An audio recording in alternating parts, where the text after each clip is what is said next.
언제나 여러분 예배를 통해 찬양을 통해서 은혜가 차고 넘치시고 또 여러분 가정에 여호와로 인하여서 평강이 넘치며 여호와의 능력의 역사가 경험되어지기를 주님의 이름으로 축원합니다.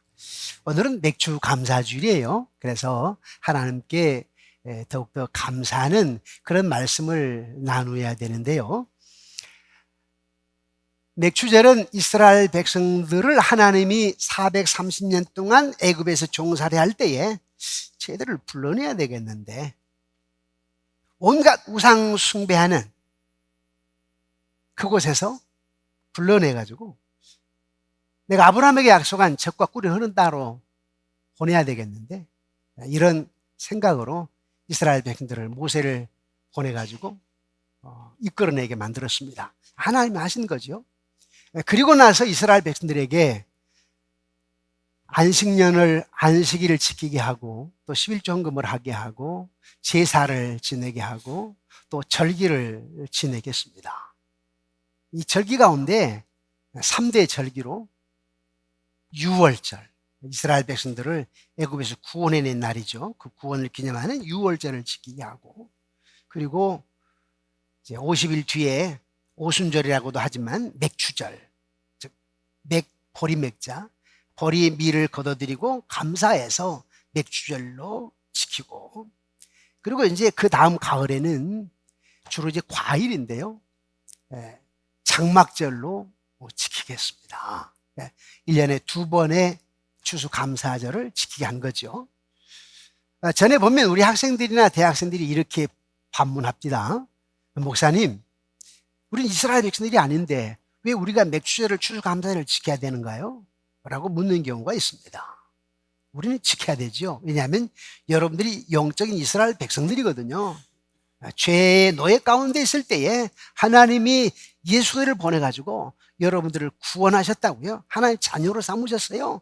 천국 백성을 만드셨습니다. 그래서 우리는 그 구원의 은혜에 늘 감사하는데, 반년 동안 하나님이 햇빛을 주시고 바람을 주시고 산소를 공급해 주시고 비를 내리시고 곡식이 잘 있게 해가지고 우리로 하여금 먹게 했으니까 지난 반년 동안도 감사합니다. 우리 이스라엘은 똑같이 감사하는 거예요. 그런데 감사절에 감사 설교를 해야 되겠는데 과연 성들이 얼마나 감사할까? 감사가 잘 안 될 수밖에 없다는 생각이 들었어요. 왜냐하면 요즘 시대가 그렇잖아요. 별로 감사하지 않아요. 그 이유는 뭐냐면 바쁘다는 것 때문에 마음의 여유가 없어요. 감사할 여유도. 또 하나는 요즘 온갖 스트레스를 받잖아요. 스트레스를 받기 때문에 스트레스로 인하여서 감사할 마음의 여유가 생기질 않아요. 또 하나는 마음의 상처 때문이죠. 우리 다 마음의 상처를 받고 있기 때문에 그 상처 때문에 쉽게 감사하지 않아요. 근데 여러분, 우리가 상처하는데 여러분 주로 무엇으로 상처를 받습니까? 여러분? 말이죠. 말과 언어로 상처를 받습니다. 여러분에게 한번 물어보겠습니다. 나는 말로 한 번도 상처를 받지 않았습니다 하는 사람 있어요? 다 있을 거예요.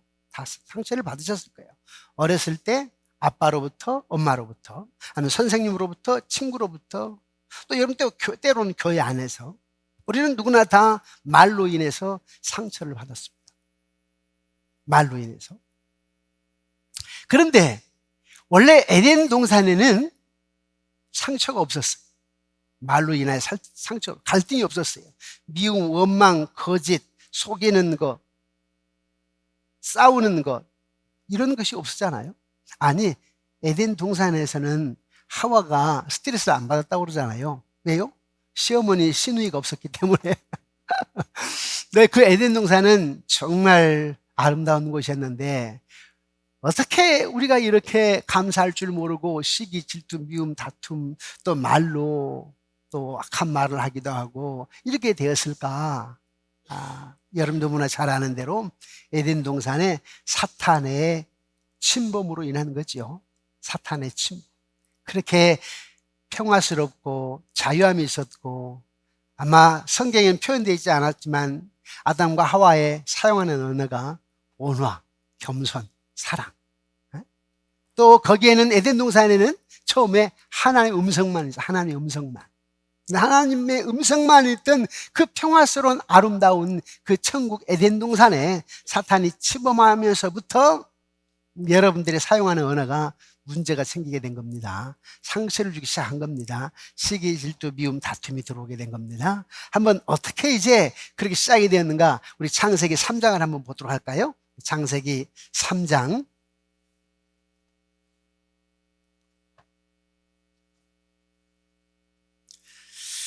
1절부터 5절인데요. 우리 창세기 3장 1절부터 5절 말씀을 우리 함께 읽어봅니다. 시작. 그런데 뱀은 여호와 하나님이 지으신 들짐승 중에 가장 간교하니라. 뱀이 여자에게 물어 이르되 하나님이 참으로 너희에게 동산 모든 나무의 열매를 먹지 말라 하시더냐?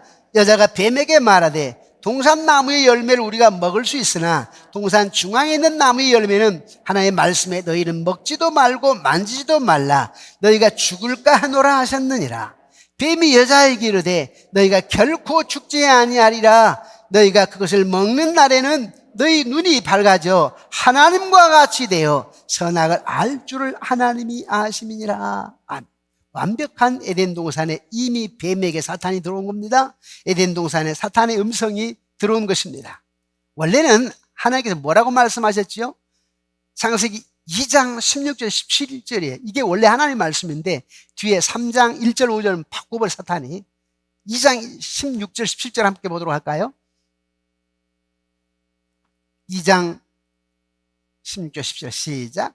여호와 하나님이 그 사람에게 명하여 이르되 동산 각종 나무의 열매는 너희가 임의로 먹되 선악을 알게 하는 나무의 열매는 먹지 말라. 내가 먹는 날에는 반드시 죽으리라 하시니라.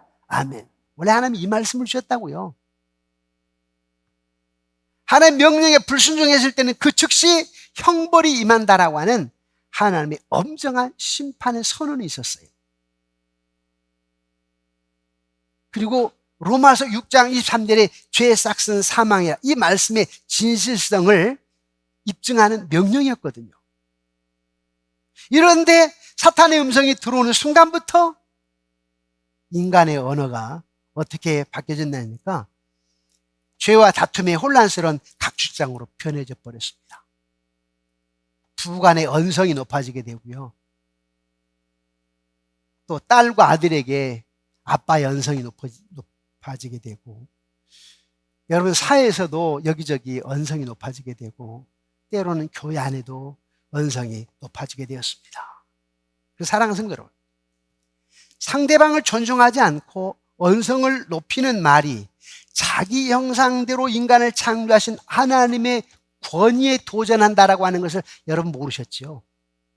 만약에 여러분들이 함부로 아내에게 언성을 높인다면 하나님의 형상으로 만든 아내, 하나님이 만드셨는데 그 하나님의 주권에 도전하는 겁니다. 남편을 무시하고 남편에게 함부로 말하는 것도, 내 남편 안에 하나님의 용, 하나님이 계신데 하나님의 형상으로 만들었는데 그렇게 남편을 무시하고 함부로 말한다면 하나님의 주권에 도전하는 겁니다. 그리고 사탄을 즐겁게 하는 결국을 낳게 되는 것입니다. 야고보는 우리에게 말로 인해 생길 수 있는 상처의 심각성을 이렇게 얘기했습니다. 우리 야고보서 3장 3절 5절 말씀을 함께 보도록 할까요? 함께 읽겠습니다. 시작. 우리가 말들의 입에 재갈 불리는 것은 우리에게 순종하게 하려고 그 온몸을 제하는 것이다. 또 배를 보라. 그렇게 크고 광풍에 밀려가는 것들을 지극히 작은 키로서 사공의 뜻대로 운행하나니 이와 같이 혀도 작은 지체로 돼 큰 것을 자랑하도다. 보라, 얼마나 작은 불이 얼마나 많은 나무를 불태우는가.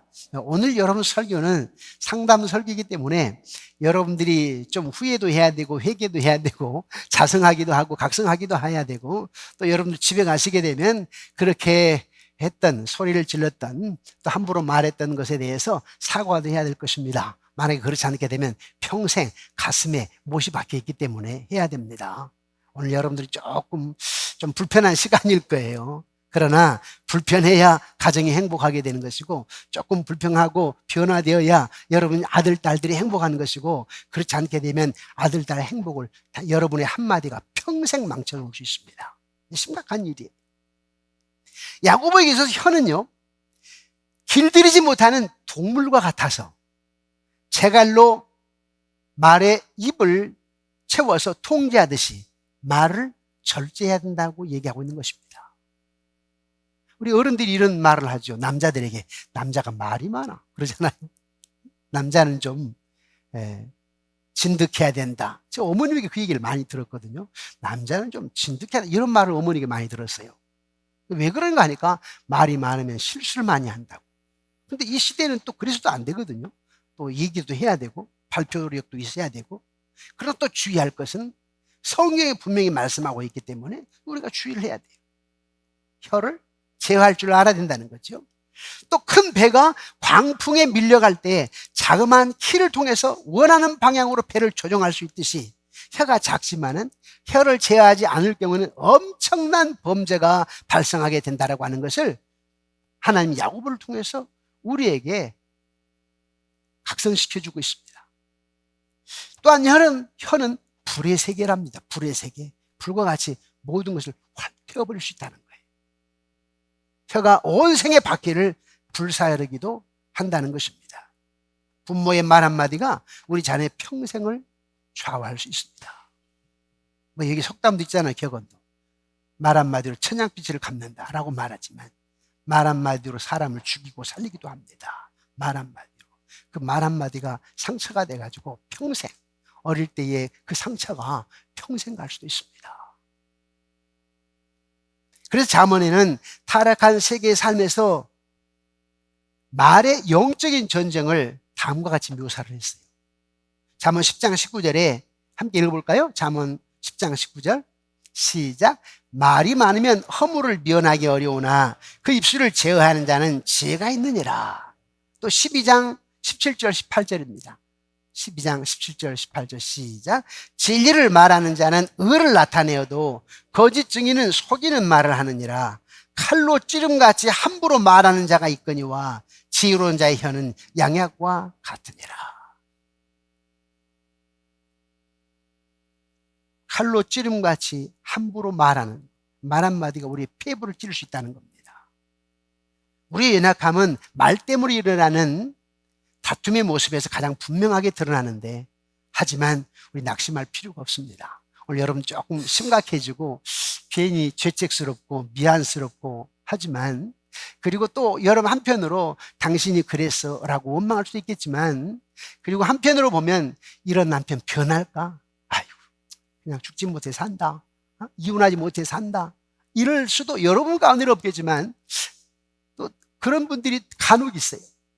그래서 우리에게는 희망이 있습니다. 소망이 있습니다. 왠지 아십니까? 우리 자신의 희망이 있고 그렇게 내 마음에 폐부를 찔렀던 말 한마디로 찔렀던 그 남편 희망이 있습니다.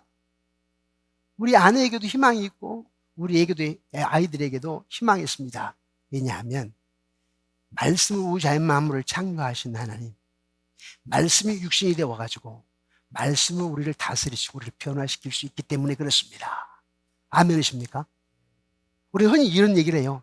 우리 남편 평생 변하겠어? 안 변할 거야. 포기하는 사람이 있는데 그 포기하는 사람은 하나님의 주권을 부정하는 사람이에요. 하나님 하시면 능치 못할 일 없습니다. 네.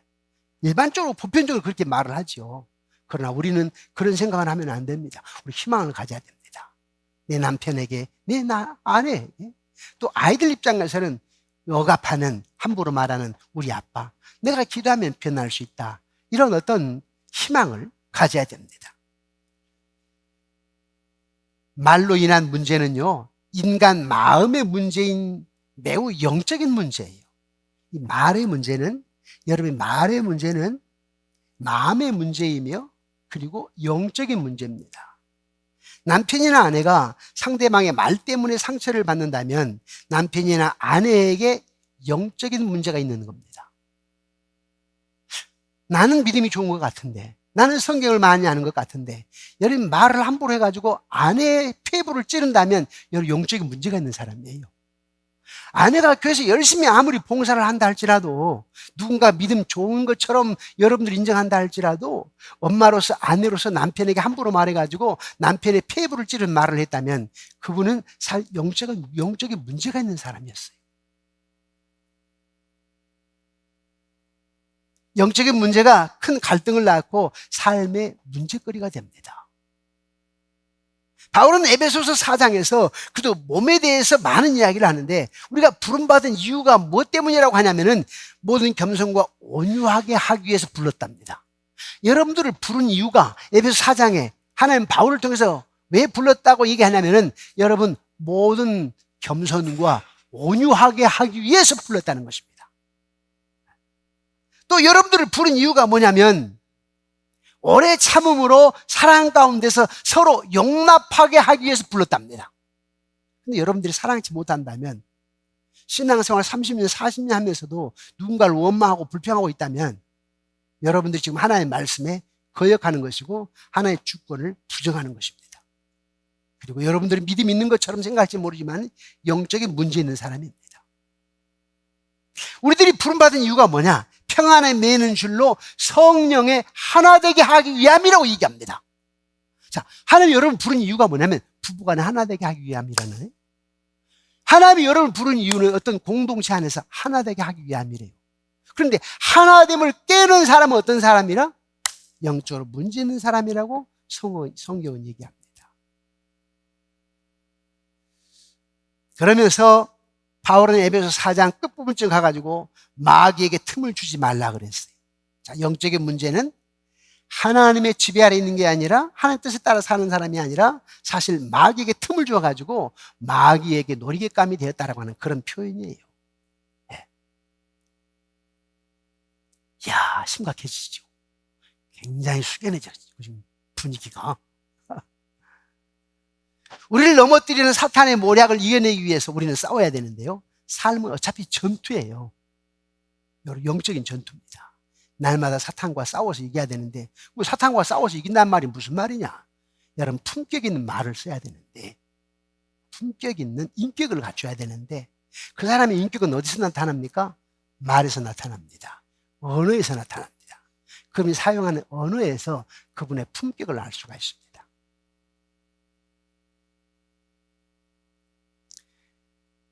예수님께서는 3번이나 사탄을 물리치셨고 악의 세력에 대해서 자신의 능력을 보이셨습니다. 그리고 여러분도 역시 마찬가지예요. 여러분 사탄과 싸워서 늘 이겨야 되고 악의 세력에서 여러분은 승리한 것을 보여야 됩니다. 예수님처럼 말입니다. 예수님은 우리를 위한 가장 큰 승리를 성취하셨죠. 악한 사탄 마귀 무덤에서 사망 권세를 깨뜨리시고 사탄의 머리뼈를 깨뜨리시고 부활하셨지요. 그것으로 인하여서 저와 여러분들에게 그런 도전력을 줍니다. 내가 이미 승리했다. 내가 이겼다. 너희들도 늘 영적인 전쟁 가운데인데 악한 사탄 마귀와 싸워서 이겨야 된다라고 하는 것입니다. 그래서 여러분이 아내로서 강팍한 남편을 바라보며 아무리 그래도 저 사람은 변할 리가 없어, 이렇게 생각한다면 복음에 대한 거부입니다. 아멘이십니까? 그런 사람은 복음에 대한 거부입니다. 부모로서 통제할 수 없는 감정과 욕구에 사로잡혀가지고 자녀에게 함부로 말하는 것도 복음에 대한 거부하는 행동입니다. 근데 우리는 어때요? 아이들 키우면서 내가 아빠니까 내 욕심대로 안 되면 악을 쓰고 또 한마디 한마디가 아이들의 마음에 상처를 주는 경우가 있잖아요. 우리는 부모님들은 흔히 이런 얘기를 하거든요. 우리 애가 굉장히 지금 어려운 가운데 있다, 힘들고 있다, 이런 말들을 하는데 우리 한번 생각해 봐야 돼요. 아이가 문제가 아니었어요. 아빠가 문제였어요. 엄마가 문제였어요. 또 때로는 엄마들이 이렇게 말해요. 아빠가 문제라고 얘기합니다. 그런 엄마가 더 문제입니다. 아빠가 문제, 사실 원초적으로는 아빠가 문제인 것 같은데 그 엄마가 이중적으로 겸하여서도 문제입니다. 우리 아이들은 그걸 다 봐요. 늘 아빠에게 매어 살고 말도 못하고 그러면서 아빠를 속으로 저주하는 엄마를 애들은 봅니다. 그걸 보면서 엄마를 가엾어 여기질 뿐만 아니라 더군다나 아빠를 원수처럼 생각합니다. 아빠에게 보복하고 싶은 생각이 드는 겁니다. 그래서 아이들은 정신적으로 병을 앓게 되죠. 그런데 우리는 아빠로서 엄마로서 그걸 모르고 아이가 문제라고 얘기하게 되는데, 그러기 전에 나 자신을 한번 살펴봐야 됩니다. 우리 아이를 내가 억압하지는 않았는지, 아이 겁나게 하지는 않았는지, 아이에게 내가 실망스러운 언어를 말을 사용하지는 않았는지. 오늘 이후에 여러분들은, 아니 오늘 설교를 들었다면 혹시 여러분 되돌아보시고 가서 아이를 안고 반드시 얘기를 해야 됩니다. 그게 치유의 방법이에요. 내가 아빠가 몰랐네. 오늘 목사님 설교를 들으면서 아빠가 뉘우친 게 많았어. 미안해. 성경의 말씀을 내가 들었었거든. 물론 아빠가 오늘 이후에 완전할 수는 없겠지만 또 노력하겠다. 그런데 그동안 혹시 네가 상처가 되었다면 아빠 용서해줘 하고 껴안고 사랑을 표해야 됩니다. 엄마도 역시 마찬가지입니다. 엄마도. 그리고 부부간에도 자존심 내려놔야 돼요. 자존심 내려놓고 엄마 있는 새 아이가 보는 데서 얘기해야 됩니다. 야, 아빠가 엄마에게 많이 미안했네. 앞으로 아빠가 말 잘할게. 그런 모습 속에서 네가 많이 상처가 됐지. 미안해. 우리 가족이 패키지로 치료를 받아야 되는데 하나님 오셨지 않니? 오늘 하나님께서 목사님 입술을 통해 말씀을 통해서 아빠에게 찾아오셨네. 우리 가정에 찾아오셨네. 이제 우리 가족은 회복이 됐어. 언제나 우리에게 희망이 있단다. 예수님이 오신 목적이 회복을 위해서 오신 거거든. 예수님이 오신 목적이 하나님의 말씀을 통하여서 우리에게 말씀이 마음에 떨어질 때 우리를 변화시켜가지고 소망 주고 희망 주고 변화시키기 위한 거니까 언제나 우리에게는 희망이 있단다. 그러면요, 정신과 병원에 약 먹는 것보다 훨씬 효과가 있습니다.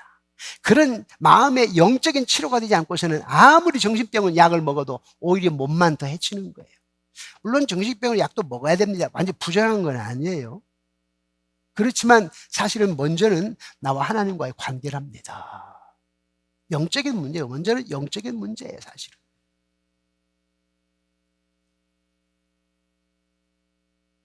예수님이 우리에게 능력을 주셨기 때문에 우리는 용기를 가지고서 언어 생활에 새로운 변화를 기대하면서 조금씩 더 나아갈 수가 있습니다. 아멘이십니까? 네. 또한 주의 성령의 내주하심으로 우리의 혀가 하나님께서 명령하시는 선한 일을 할 수 있다라고 하는 희망을 가질 수가 있습니다. 아멘이시죠?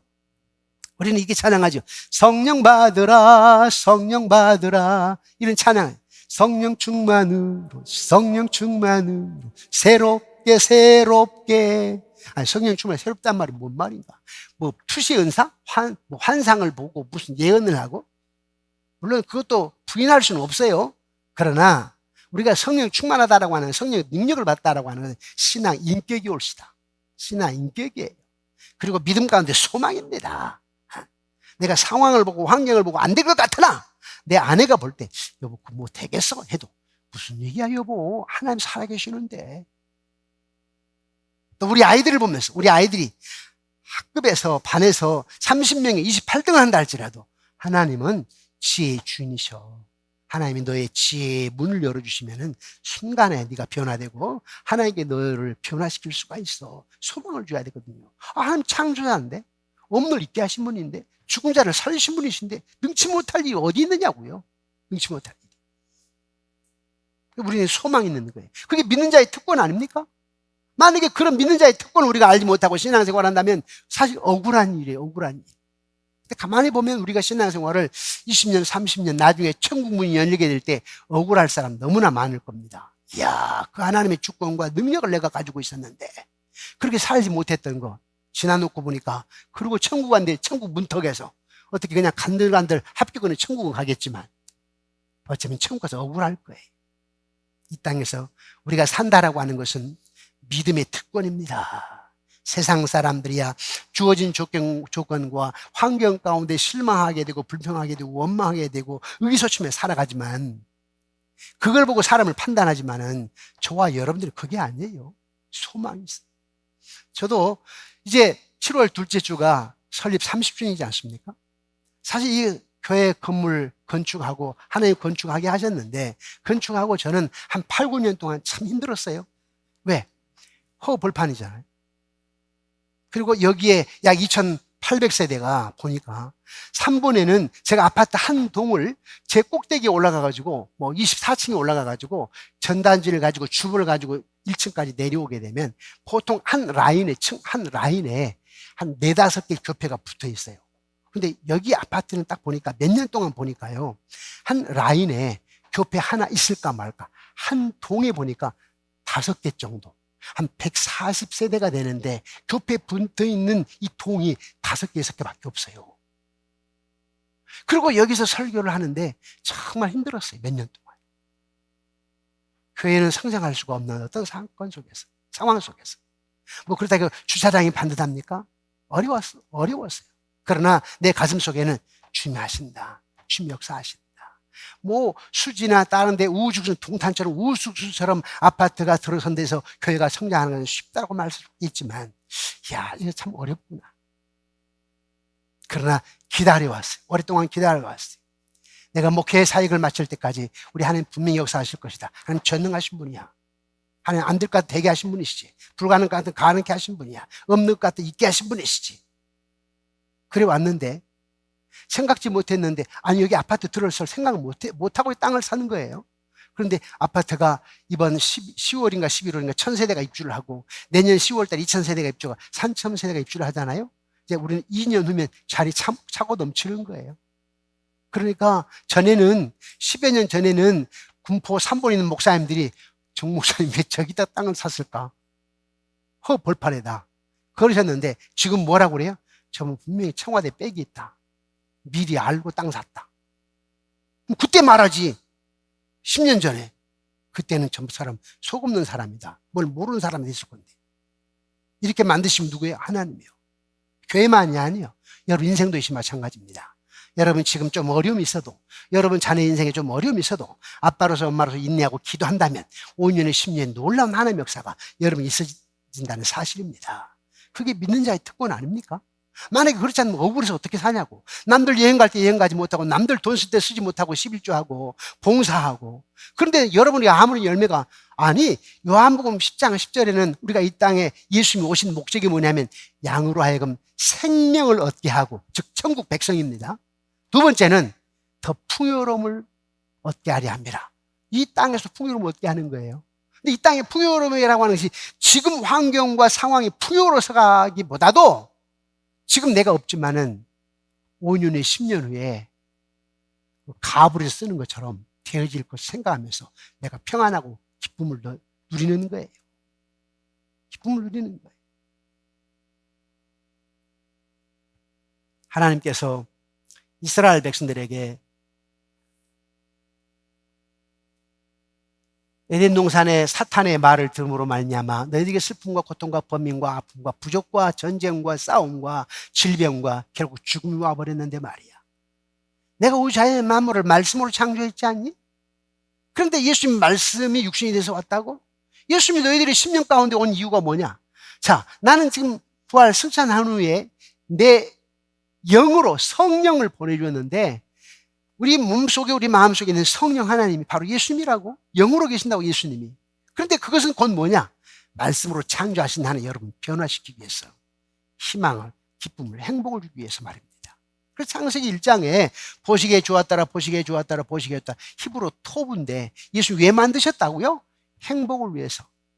여러분 지금 삶을 이루어가고 지금 살게 하시는 것도 여러분의 생각으로는 지금 어려움도 많지만 하나님은 여러분들에게 향하신 말씀이 뭐냐면 내가 너에게 행복 주기를 원한다.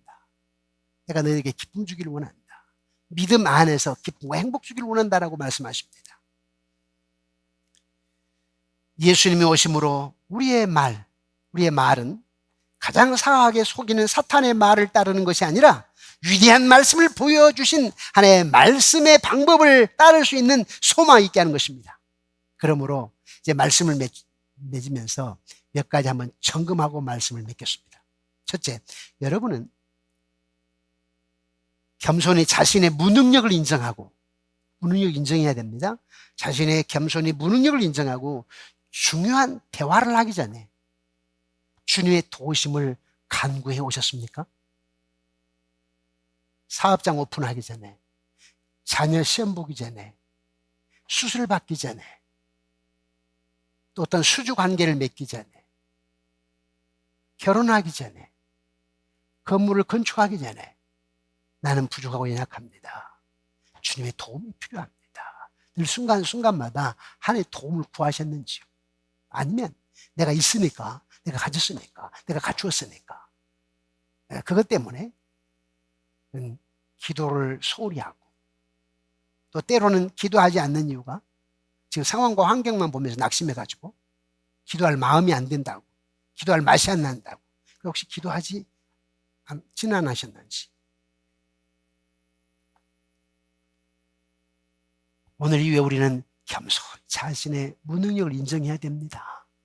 대부분 우리 아빠들은 그래요. 저도 그렇게 아버님에게 그렇게 해서, 아버님이 저에 대해서 그렇게 했으니까 당신의 욕망을 아들이 채워주기를 원했던 거죠. 근데 그렇게 안 되면 어때요? 소리를 치면서 혼내키기도 하시죠. 네, 자신의 욕구 불만이에요. 그런데 만약에 여러분이라면 그렇게 하겠어요? 우리 아이가 30명이 지금 25등을 하게 되면 지혜를 구하겠죠, 하나님께. 우리 아이가 이것 때문에 상처받기를 잘 안 지키를 원합니다라고 기도하겠죠. 그리고 하나의 방법을 구하는 거예요. 하나의 방법을.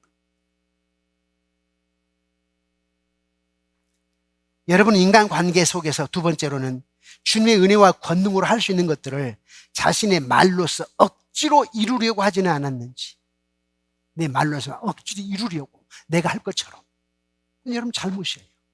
하나님께 먼저 맡겨야 되는데, 오늘 이후부터 자신의 말로서 억지로 이루려고 하지 마시고 주님의 은혜와 권능으로 할 수 있기를 주님의 이름으로 축원합니다.